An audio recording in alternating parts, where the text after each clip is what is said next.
आज के शो में IMF की शराइत पूरी करने का फैसला, रुपए की बेकदरी, डॉलर बेलगाम होकर मुल्क की तारीख की बुलंद तरीन सतह पर पहुंच गया, 24 रुपए का इजाफा।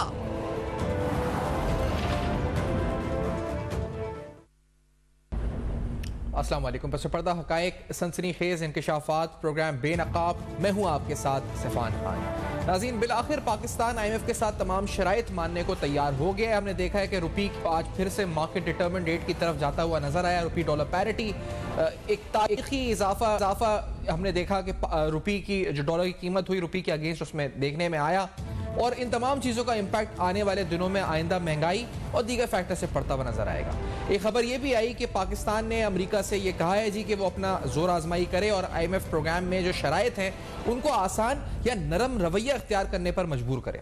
जो बाकायदा ऑफिशियली हमने देखा था कि वज़ीर ख़जाना की एक मीटिंग भी हुई थी कुछ ऑफिशियल्स के साथ। जो खबर आई वो ये थी जी कि IMF फंड की जानिब से फंड प्रोग्राम की बहाली के लिए जो सख्त शराइत हैं, इस हवाले से अगर IMF को हम से नरम रवैया रखने पर कायल करने के लिए जो है बाकायदा सिफारती सतह के ऊपर असर सूख पाकिस्तान जो इस्तेमाल कर रहा है।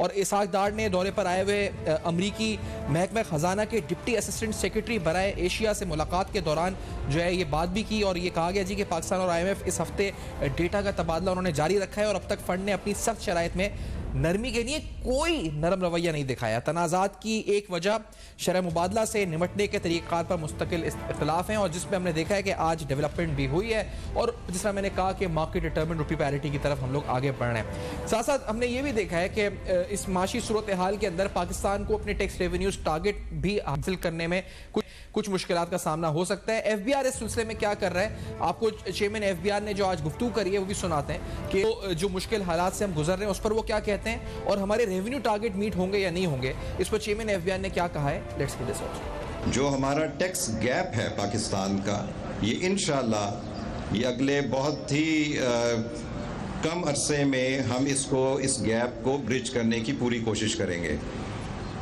पाकिस्तान की इस वक्त जो इकोनॉमिक पोजीशन है वो बहुत ही क्रिटिकल है।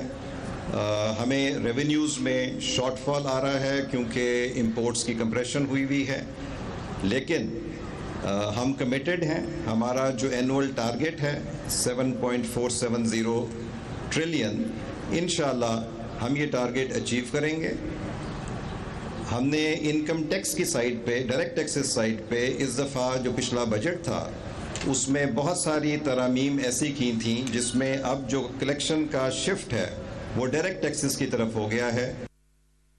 तो एक तरफ ये माशी सूरत हाल है, दूसरी तरफ हमने देखा है कि सियासत भी जोरों शोर से जारी है। इमरान खान साहब की पूरी कोशिश है कि हुकूमत अपनी तवज्जो या रियासत अपनी तवज्जो माशी बहाली की तरफ ना कर सके और साथ साथ एक तरफ जब रियासत पाकिस्तान, वजीर आजम, दीगर अहम सुतून इन कोशिशों में हैं कि हमारे दोस्त ममालिक हमें फाइनेंसिंग सिक्योर कर सकें, IMF राजी हो सके, हमारे एक्सटर्नल फाइनेंसिंग गैप ब्रिज हो सके, उस दौरान इमरान खान साहब की सियासत भी भरपूर तरीके से जारी है। वो इंतशार की सियासत, डिफॉल्ट की तरफ ले जाने की सियासत, वो तमाम चीजें हम देख रहे हैं कि बखूबी वहां भी जारी हैं। दूसरी तरफ एक शख्सियत और है जिनका नाम है जनाब मिफ्ता इस्माइल साहब, जो कि साबिक वजीर खजाना है। वो भी अपने तय जो भी जहां लॉबिंग कर सकते हैं, जिस तरह से मीडिया पर आकर वो मौजूदा वजीर खजाना, मौजूदा हुकूमत पर भरपूर तरीके से तनकीद कर रहे हैं। वो अपने तीर चलाकर न सिर्फ हुकूमत को नुकसान पहुंचा रहे हैं बल्कि इस दफा तो हम देख रहे हैं कि उनके तीर चलाने से रियासत को भी नुकसान हो रहा है। वो आज इस चीज का सहरा ले रहे हैं डॉलर के बढ़ने के ऊपर कि ये तो अगर पहले हो जाता तो बहुत हालात बेहतर हो जाते। तो मिफ्ता इस्माइल साहब पर बात होगी। डॉक्टर शाहिद सिद्दीकी साहब हमारे साथ मौजूद हैं, सीनियर माशी तज़्ज़ियानिगार हैं। जान अचकज़ई साहब इस्लामाबाद स्टूडियो में जो हमें और माशी उमूर पर भी गुफ्तगू करेंगे और राना एहसान साहब जो वज़ीर आज़म की माशी टीम है उसका हिस्सा है, वो भी हमारे साथ मौजूद होंगे। डॉक्टर साहब आपकी तरफ आना चाहूँगा। पहले ये जो क्रेडिट लेने की आज कोशिश मिफ्ता इस्माइल साहब कर रहे हैं कि उन्होंने बहुत पहले कह दिया था ये सब होना चाहिए था, इस पर आप क्या कहना चाहेंगे, क्या तबसरा करेंगे डॉक्टर साहब पहले मिफ्ता इस्माइल साहब पर?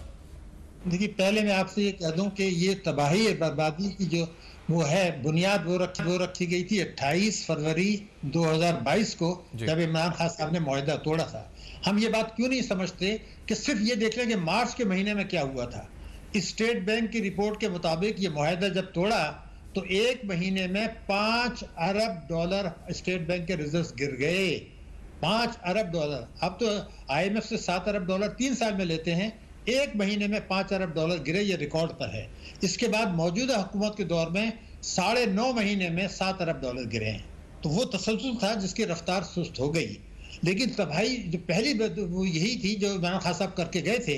मिफ्ता इस्माइल साहब ने जो कुछ कहा था वो ये कहा था कि मैं IMF से फटाफट मुआहदा कर लूंगा, लेकिन ये रिकॉर्ड पर मैं बता रहा हूं कि IMF से उन्होंने जो मामला तय किए उसकी दानिस्ता खिलाफ वर्जी करके उस मामला को तोड़ दिया, और उस तोड़ने का नतीजा ये हुआ कि IMF के साथ मुज़ाकरात कामयाब नहीं हुए और ताखीर पर ताखीर होती रही। फिर जो किस्त मिली उससे पहले 1700 अरब रुपए के IMF ने टैक्स लगाने का वायदा लिया और हमने लगाए। उसके बाद जो है वो किस्त मिली। तो ये उस वक्त रिजर्व गिरना, महंगाई और रुपए की कदर गिरने का तसलसल शुरू हो चुका था, और ये IMF के साथ वो तोड़ने का, उसके बाद हमारी क्रेडिबिलिटी जीरो हो गई, क्योंकि पहले इमरान खान साहब तोड़ चुके थे, उसके बाद जो है ना वो मिफ्ता इस्माइल ने तोड़े। तो फिर इसके बाद जो कुछ हालात हुए हैं उसमें बहुत से लोग जिम्मेदार हैं। तो मिफ्ता इस्माइल साहब ने कहा ब्रीच किया? डॉक्टर साहब ये जरा दोबारा आप ये कह रहे हैं कि मिफ्ता इस्माइल साहब ने ब्रीच किया जिसका हमें नुकसान हुआ, यानी जो कंटिन्यूटी इमरान खान साहब की थी वो मिफ्ता इस्माइल साहब ने भी की, यानी एक तरह से नुकसान पहुंचा के गए मईशत का वो? जी, मैं जो बात कर रहा हूँ वो रिकॉर्ड पर है और उन्होंने तस्लीम किया है। मसलन पहले उन्होंने जो एक मामला तय किए, उसके बाद बजट जो अनाउंस किया वो बजट उसके खिलाफ था। बाद में उन्होंने कहा कि ये बजट हमने उसके खिलाफ, अब हम ये तरामीम कर रहे हैं, दूसरा आया। ये तो रिकॉर्ड पर आ गया ना भाई, कि आप जो माहिदा किया था बजट उसके मुताबिक नहीं था। फिर कुछ टैक्स लगाने के मामला तय किए थे, IMF को आपने बता दिया, बाद में वो उससे को वापस ले लिए।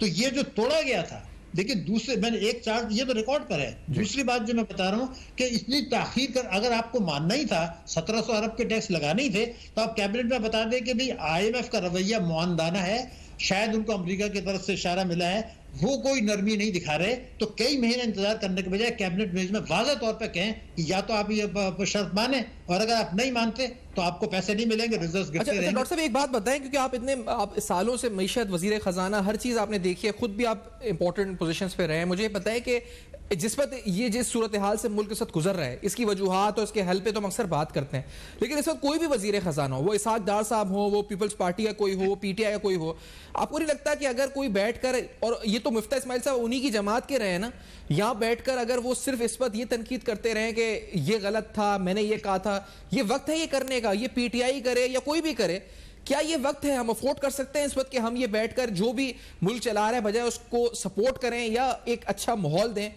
हम मुश्किलात पैदा कर रहे हैं, ये कितना नुकसानदेह है आपकी नजर में डॉक्टर साहब? देखिए, पहले तो हमें ये फैसला करना होगा कि मुझे अपना सियासी मफाद अजीज है या रियासत पाकिस्तान का मफाद अजीज है। अगर आपने ज़ाती मफाद के लिए रियासत पाकिस्तान को नुकसान पहुंचाना चाहते हैं, इस्लामी जमहूरिया पाकिस्तान को नुकसान पहुंचाने जो भी करें, तो वो फिर उसकी जो पैट्रियोटिज्म है वो जो है वो शुबात पे आ जाती है। मसलन मैं आपको बताऊं, जिस वक्त ये नारा लगाते हैं इमरान खान साहब कि पाकिस्तान दिवालिया होने वाला है, तो क्या मतलब क्या है इसका? वो दुनिया को कह रहे हैं कि खबरदार इस मुल्क को कोई कर्जा दिया, खबरदार इस मुल्क में सरमायाकारी की, खबरदार इस मुल्क को रीशेड्यूलिंग किया, ये तो दिवालिया होने वाला है, ये तो डिफॉल्ट कर रहा है। तो मेरा कहना ही, अगर खुदा न खास्ता आप ये समझते हैं संगीन मुश्किलात का शिकार है, तो आप हुकूमत से ये कहें आपने पाकिस्तान को तबाह किया है, लेकिन बचाने के लिए हम फिलहाल खामोश होते हैं, हम आपके साथ मिलकर बैठते हैं और हम ये करते हैं ना कि इस मुल्क को बचाने के लिए क्या इकदाम करने वो हम मिलकर फैसला करें, और जब ये बुरहान से निकल आएंगे फिर हमारी आपकी दुश्मनी दोबारा शुरू हो जाएगी। ये था पैट्रियोटिज्म का तकाजा। लेकिन अगर हमारा थिंकिंग ये है हर हालत में इक़्तिदार को में आना है, चाहे पाकिस्तान को नुकसान हो, चाहे पाकिस्तान के जौहरी प्रोग्राम को नुकसान हो, चाहे पाकिस्तान के 22 करोड़ अवाम कुचले जाएं, चाहे पाकिस्तान की मईशत तबाह हो जाए, चाहे रुपए की कदर गिर जाए, गिरती चली जाए, सट्टेबाजी से गिरे, पॉलिटिकल से गुजरे। जो अभी कैप लगाया गया था एक्सचेंज कंपनीज की जानिब से, वो भी गलत था, वो उससे भी हमें बड़ा जबरदस्त नुकसान हुआ। वो जो सट्टेबाजी हुई उससे भी नुकसान हुआ, जो स्मगलिंग से भी नुकसान हुआ।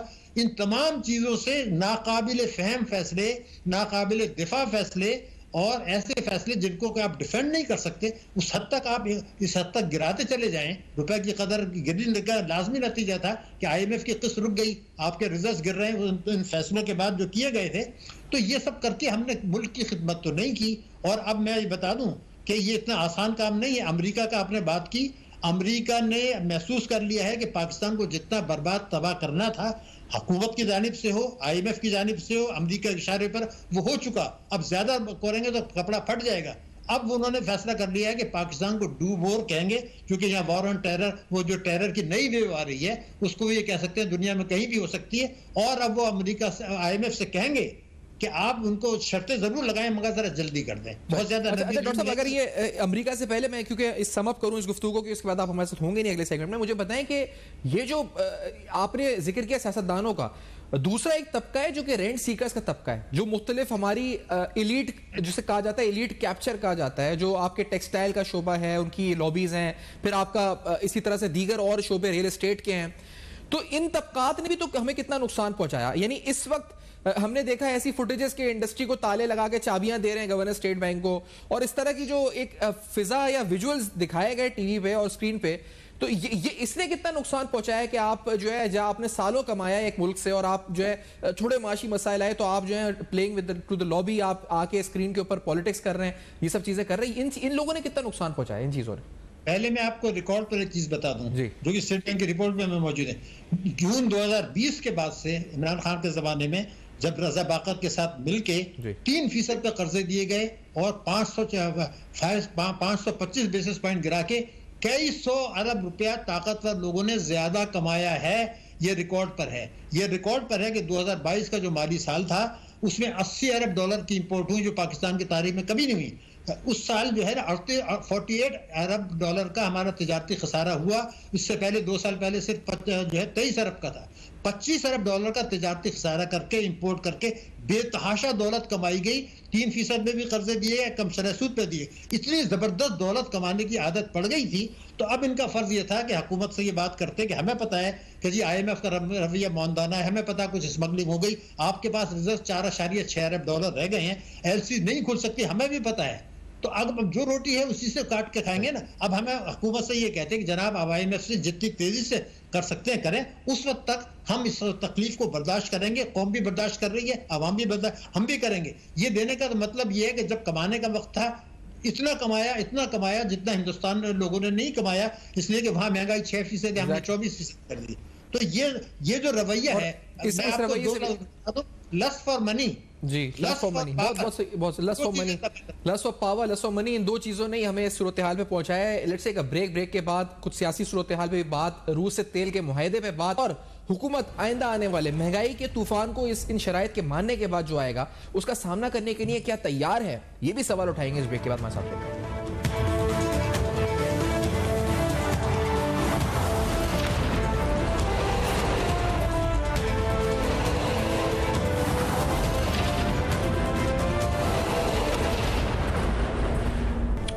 वेलकम बैक, आप देख रहे हैं बेनकाब, और आज बेनकाब में आपके सामने तफसीलन गुफ्तगू हो रही है मुल्क की माशी सूरत हाल के ऊपर। इस पर बात तो होती है, लेकिन आज हम आपको उन सेगमेंट्स ऑफ सोसाइटी की बात कर रहे हैं, चाहे वो सियासतदान है या वो बिजनेस और एलीट कैप्चर के लोग हैं, जो इन्होंने इस वक्त इस मुल्क को नुकसान पहुंचाया अपने रवैये से। हमने मिफ्ता इस्माइल साहब की बात की है कि वो किस तरह की बयानबाजी कर रहे हैं, जिससे चाहे कोई भी हुकूमत हो, कोई भी वजीर खजाना हो, जिस तरह वो तनकीद का निशाना ऐसे वक्त में बना रहे हैं जिस वक्त एक मुल्क नाजुक दौर से गुजर रहा है, तो लग रहा है जी कि अपने आप को अच्छा साबित करने के लिए या अपनी सियासत को प्रूव करने के लिए वो नुकसान पहुंचा रहे हैं। फिर इसी तरह तहरीक इंसाफ की इंतशार वाली सियासत, वो तो हमारे सामने ही है, और इस दौरान माशी सूरत हाल के अंदर कुछ अच्छी खबरें भी हैं। मिसाल के तौर पर रूस से तेल के मुआहदे के हवाले से आज मुसद्दिक मलिक साहब ने कुछ खबरें अहम बताई हैं। मार्च के अंदर उन्होंने कहा जी कि तेल आना स्टार्ट हो जाएगा मार्च से पहले ही। लेट्स से क्या ऐलान किया है, पहले जरा सुनते हैं। लेट्स से और आपके सामने वो मुआहदे हो गए, उनके ऊपर दस्तखत हो गए, जिनके तहत ये तय पा गया कि मार्च के महीने तक, मार्च खत्म होने से पहले पहले पाकिस्तान और रूस के दरमियान एक मुआहदा तय पा जाएगा, जिसके जरिए सस्ता खाम तेल जो दोनों मुल्कों के लिए बेनिफिशियल होगा वो पाकिस्तान में आना शुरू हो जाएगा। तो ये एक अच्छी खबर है। दूसरी तरफ IMF की शराइत के बाद महंगाई बढ़ेगी, इस पर भी हम बात करेंगे कि हुकूमत इस चैलेंज का सामना कैसे करेगी। राना एहसान साहब भी साथ हैं हमारे, लेकिन जान साहब पहले आपकी तरफ आना चाहूंगा। क्या ये जो सूरत हाल है इस वक्त मुल्क की, और जिस तरह सब सतून लगे हुए हैं रियासत के कि वो किसी तरह पाकिस्तान के 200 ममालिक को एग्री कर सकें कि वो फाइनेंसिंग दे सकें, हमारे एक्सटर्नल डेट को जो ऑब्लिगेशन है उनको पूरा कर सकें, ऐसे वक्त में जो भी तबकात हम इस माशी टीम पर या इस मुल्क पर या माशी सूरत हाल पर तबसरा करके जो नेगेटिवली हिट कर रहे हैं, ये कितना नुकसान पहुंचा रहे हैं? देखिए, जो लोग पाकिस्तान की हुकूमत पे और उनकी स्ट्रेटजी पे तनकीद कर रहे हैं, ये उनका हक है, आप उनको मना नहीं कर सकते हैं। उन्होंने सियासत करनी है, उन्होंने अपने करियर को आगे ले जाना है। बदकिस्मती से एक नॉर्मल बात है पाकिस्तान में सियासत जो है वो प्रेसिडेंट यानी उसकी यानी उसको अवलियत दी जाती है कौमी मुफाद के मुकाबले में। तो ये कोई अचंभे की बात नहीं है कि मुफ्ता इस्माइल साहब तनकीद कर रहे हैं डार साहब पे। फिर उनकी समझ में आने वाली बात है ये, जब उनको हुकूमत से निकाला गया था, वो बड़ा डिस्ग्रेस तरीके से निकाले गए थे, तो अब वो शायद बदला भी ले रहे हैं। तो मजमूई तौर पे ये इतना मैटर नहीं करता। जो मैटर करता है वो पाकिस्तान के इकोनॉमिक फंडामेंटल्स हैं, जिसको रीड किया जाता है और उसी तरह फिर एक रिस्पांस दिया जाता है इंटरनेशनली। तो इसमें तो कोई शक नहीं है, पाकिस्तान की इकोनॉमी इंतहाई वल्नरेबल है। पाकिस्तान की हुकूमत के पास चॉइसेस बहुत कम हैं और अब हम उस बंद गली में पहुंच चुके हैं कि वापसी का रास्ता आसान नहीं है। तो जो इंटरनेशनल दुनिया है वो फंडामेंटल्स पे जाती है, वो इनके बयानात से कोई ख़ास फ़र्क नहीं पड़ता। आपके फॉरेन रिजर्व्स कितने हैं, आपकी इकोनॉमिक पॉलिसी क्या रही है, आपकी रेवेन्यू रिसीप्ट्स क्या हैं और आपके ओवरऑल जो विजन है, डायरेक्शन है मुल्क का, वो किस तरफ है। ये चंद इंडिकेटर्स हैं जिसकी बुनियाद पर वो एक राय कायम करते हैं। और राय आजकल बदकिस्मती से यही है कि पाकिस्तान बहुत सख्त माशी मुश्किल का शिकार है और अब किस तरीके से निकला जाए अभी तक हमारी लीड को समझ नहीं आ रहा। एग्जैक्टली, लेकिन सियासी अदम इस्तेहकाम जाना चकज़ई साहब जो पैदा करने की कोशिश की जाती है, ये भी तो एक बहुत बड़ा फैक्टर होता है। और अगर इस तरह के बयानात के मुल्क डिफॉल्ट कर जाएगा, वो माशी तौर पे जा भी खड़े हैं, ये बोल बोल कर भी तो एक इन्वेस्टर को और इन्वेस्टमेंट क्लाइमेट को आप हर्ट नहीं करते, जो बार बार बातें की जा रही है मुख्तलिफ सियासी जमातों की तरफ से। देखिए, शॉर्ट यानी अगर आप on the face of it देखते हैं तो ये यकीनन बुरी बात है, अच्छा नहीं है। लेकिन हम एक ऐसे बिहेवियर का तो कोई एक्सपेक्टेशन करते हैं हमारे सियासतदानों से जो नहीं करनी चाहिए। उन्होंने वही कर रहा है जो उनके शॉर्ट टर्म इंटरेस्ट को अपील करता है। शॉर्ट टर्म का यही है, अगर मैं पावर में हूं तो सब कुछ ठीक है, अगर मैं नहीं हूं तो पाकिस्तान तबाह हो गया और पाकिस्तान बैंकरप्ट हो गया। एक नॉर्मल सियासी रवैया है। लेकिन सवाल यह है कि क्या पाकिस्तान की जो पॉलिटिकल लीडरशिप है, पाकिस्तान के बाकी इदारे हैं, उनको इदराक है कि बहरान कितना संगीन है। दूसरी बात यह कि क्या उनके पास यानी क्लैरिटी है कि डायरेक्शन आज के बाद कौन सी लेनी है और क्या विल है कि अब किस तरीके से उस डायरेक्शन को एग्जीक्यूट करना है। ये तमाम सवालात अभी हमारे टेबल पे हैं जिनका जवाब नहीं है किसी के पास। जान साहब, देखा कि किस तरह डॉलर बढ़ा और कुछ लोगों की तरफ से तो ऐसे सेलिब्रेशंस की गई जैसे पता नहीं हम पहले से कह रहे थे बढ़ेगा, ये कहां पहुंचा दिया। हम मुल्क की फिक्र के बजाय इस वक्त भी सियासत कर रहे हैं। बहुत अनफॉर्चुनेट है ये रवैये। लेकिन राना एहसान साहब, मैं आपसे पूछना चाहूंगा, आगे बहुत कड़ा इम्तिहान है आप लोगों का। मजीद वैसे ही इतनी महंगाई हो चुकी है, मजीद अब IMF की शराइत, उसके बाद होने वाली महंगाई, डिवैल्यूएशन, उसका इंपैक्ट ऑयल प्राइसेस के ऊपर, फूड प्राइसेस के ऊपर, आप तैयार हैं और किस तरह फेस करेंगे इसको और किस तरह फिर आगे इलेक्शंस में जाएंगे आप, क्योंकि फिर इलेक्शंस भी हैं आगे। बिस्मिल्लाह रहमान रहीम। देखें, इस वक्त जो डायरेक्शन है वो बड़ी क्लियर है। डायरेक्शन IMF के साथ है, IMF के प्रोग्राम को मुकम्मल करने में है। इस चीज का तज़किरा वजीर आज़म साहब ने भी किया और अब जो नागुज़ीर फैसले हमें करने पड़ रहे हैं, अगर वो नहीं किए जाते तो फिर जो खदशात हैं इकोनॉमी को वो और सीरियस हैं। तो मैं समझता हूं कि अब जो रास्ता हमने अपना लिया है वो शॉर्ट टर्म में तो तकलीफ जरूर होगी। हमें तकलीफ इन्फ्लेशन की शक्ल में नजर आएगी, तकलीफ यूटिलिटी प्राइसेस बढ़ने की शक्ल में नजर आएगी, या ये जो आपका रुपया डीवैल्यू हुआ है उसके जो असरात ट्रिकल डाउन करते हैं इकोनॉमी में, महंगाई की सूरत में, वो सब कुछ नजर आएगा। लेकिन ये बेहतरी का रास्ता है और इससे होगा ये कि अब ये इंशाल्लाह जब 9th और 10th रिव्यू मुकम्मल होता है, इसकी अनाउंसमेंट के साथ साथ ही फ्रेंडली से आपको तवक्को है कि एक अच्छा इनफ्लो जो है वो आएगा और आपके रिजर्व जो है वो बिल्ड होंगे। तो ये जो एक गैर यकीनी की सूरत हाल थी कि एलसीज नहीं खुल रही, कंटेनर्स का ब्लॉकेज है, वहां से रिलीफ हमें मिलेगा और कारोबार का पहिया जो है वो फिर से जो है वो चलना शुरू हो जाएगा। देखें, इसके अंदर ये जो सफर है कि तनकीद करना है, ये फैसले ताखीर से हुए। इस मुल्क में सैलाब आया जिससे $30 अरब का नुकसान हुआ और हमारी बारहा कोशिश थी कि ये जो रिक्वायरमेंट है IMF की कि उसके अंदर थोड़ी कमी आए और हम चीजों को स्टैगर करके अवाम के ऊपर बोझ डालें, और फ्रेंडली से भी हमें जो है हमने कोशिश की कि हमें कोई इनफ्लोज आ जाएं, लेकिन क्योंकि दुनिया का माहौल रिसेशनरी है, आपने कोशिश की राणा साहब, लेकिन ये बताएं कि अब आप कह रहे हैं कि इसका शॉर्ट टर्म इंपैक्ट है, वो डेफिनेटली है। अब आप ये कह रहे हैं कि जब आप ये करेंगे तो इसका जब इंपैक्ट आएगा उसी दौरान पंजाब में इलेक्शंस होंगे, केपी में इलेक्शंस होंगे अप्रैल के अंदर, और आप ये फैसले कर चुके होंगे जिसका इंपैक्ट आवाम पर आ रहा होगा। आप ये फैसले करके उसी दौरान इलेक्शंस में जाएंगे तो ये तो आपका पॉलिटिकल कैपिटल एरोड हो जाना है बिल्कुल पूरा पंजाब से, और इन हालात में। लेकिन बात यह है कि मुल्क सबसे पहले आता है और सियासत बाद में आती है, और हमने मुल्क को इस बहरान से निकालना है और हम आवाम को बताएंगे। देखें जो 3-4 मेन चीजें हैं। एक ब्रेक मुझे लेनी है राणा साहब, मैं इस ब्रेक के बाद आता हूँ आप पर और जान साहब पे। एक ब्रेक लेनी है, लेट्स टेक अ ब्रेक के बाद वापस आते हैं नाज़रीन। एक दूसरा ब्रेक है तो वापस आते हैं।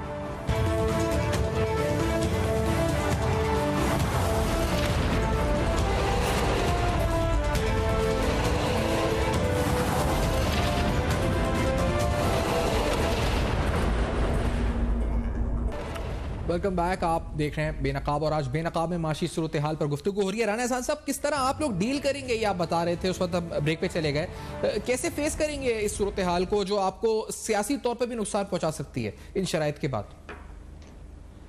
देखिए, मैं समझता हूं कि अवाम को ये समझाना होगा, और अवाम समझती भी है कि जो 1400 अरब का गैस सेक्टर में जो खसारा छोड़ के गए 3.5 सालों में, जो 72 सालों में सिफर था, वो पीटीआई की कारनामा है जिसको हम दुरुस्त कर रहे हैं 7-8 महीनों के अंदर, और ये आईएमएफ की एक शरायत है। इसी तरह सर्कुलर डेट के फ्लो को रोकना, जो कि 2400 अरब या 2500 अरब पे छोड़ के गई पीटीआई, आज वो 2600 अरब पे है, तो वो भी हम उनका गन साफ कर रहे हैं, और उस गन के अंदर जो है ये सारे इकदामात लिए जा रहे हैं जिसका बोझ अवाम के ऊपर है। तो मैं समझता हूँ अवाम इस चीज को अंडरस्टैंड करेगी, समझेगी।